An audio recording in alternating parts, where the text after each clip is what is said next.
ហេតុអ្វីបានជាក្តាមអាឡាស្កាមានតម្លៃថ្លៃតើអ្នកធ្លាប់ឆ្ងល់ទេថាហេតុអ្វីបានជាក្តាមអាឡាស្កាមានតម្លៃថ្លៃខ្លាំងបែបនេះ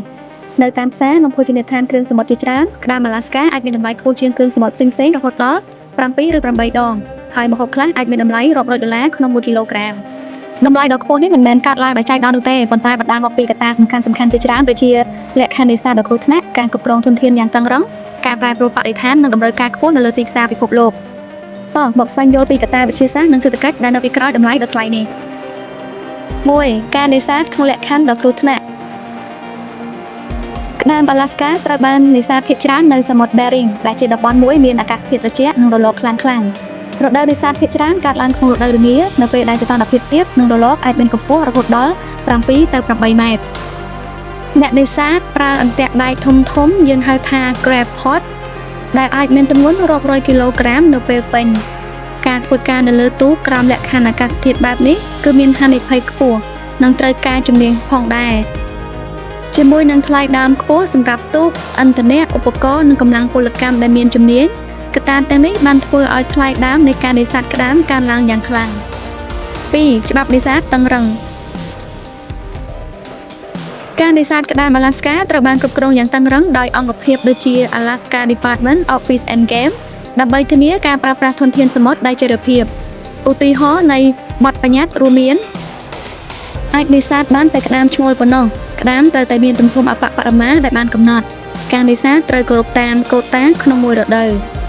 ច្បាប់ទាំងនេះមានសារៈសំខាន់សម្រាប់ការពារប្រភេទសត្វប៉ុន្តែវាក៏ធ្វើឲ្យបរិមាណផ្គត់ផ្គង់មានកម្រិតផងដែរនៅពេលដែលការផ្គត់ផ្គង់មានតិចតម្លៃទីផ្សារក៏មាននិន្នាការកើនឡើង 3. ការប្រែប្រួលអាកាសធាតុនិងការថយចុះចំនួនក្តាមក្នុងប្រមាណឆ្នាំចុងក្រោយអ្នកវិទ្យាសាស្ត្របានរកឃើញថាចំនួន snow crab នៅសមុទ្រ Bering បានថយចុះយ៉ាងខ្លាំងការសិក្សាបានបង្ហាញថា snow crab រាប់ពាន់លានក្បាលបានបាត់បង់ក្នុងចន្លោះឆ្នាំ2018ដល់2022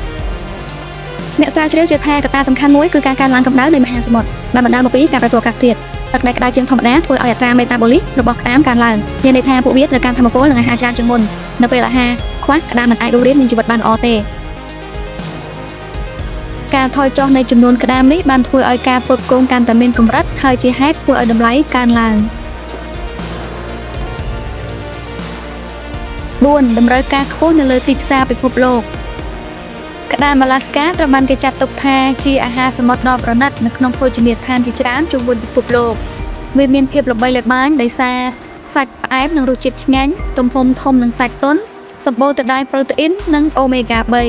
3ដោយសារគុណភាពខ្ពស់នេះក្តាមអាឡាស្កាត្រូវបានគេទាមទារយ៉ាងខ្លាំងក្លានៅលើទីផ្សារអន្តរជាតិនៅពេលដែលតម្រូវការខ្ពស់ប៉ុន្តែការផ្គត់ផ្គង់មានកម្រិតតម្លៃក៏កើនឡើងជាប្រក្រតីសរុបមកក្តាមអាឡាស្កាមានតម្លៃថ្លៃដោយសារកត្តាចម្បង4យ៉ាងគឺលក្ខខណ្ឌនេសាទដ៏គ្រោះថ្នាក់ច្បាប់គ្រប់គ្រងធនធានតឹងរ៉ឹងការថយចុះចំនួនក្តាមដោយសារការប្រែប្រួលអាកាសធាតុនិងតម្រូវការខ្ពស់នៅលើទីផ្សារពិភពលោកដូច្នេះលើកក្រោយពេលដែលលោកអ្នកឃើញក្តាមអាឡាស្កានៅក្នុងបញ្ជីមុខម្ហូបអ្នកនឹងយល់ថានៅពីក្រោយរសជាតិដ៏ឆ្ងាញ់នោះមានទាំងវិទ្យាសាស្ត្របរិស្ថាននិងការខិតខំរបស់អ្នកនេសាទជាច្រើនផងដែរចាវីដេអូរបស់នាងខ្ញុំឈានមកដល់ទីបញ្ចប់សូមអរគុណបងប្អូនដែលបានតាមដានទស្សនាវីដេអូរបស់នាងខ្ញុំកន្លងមកជួបគ្នាវីដេអូក្រោយទៀតអរគុណ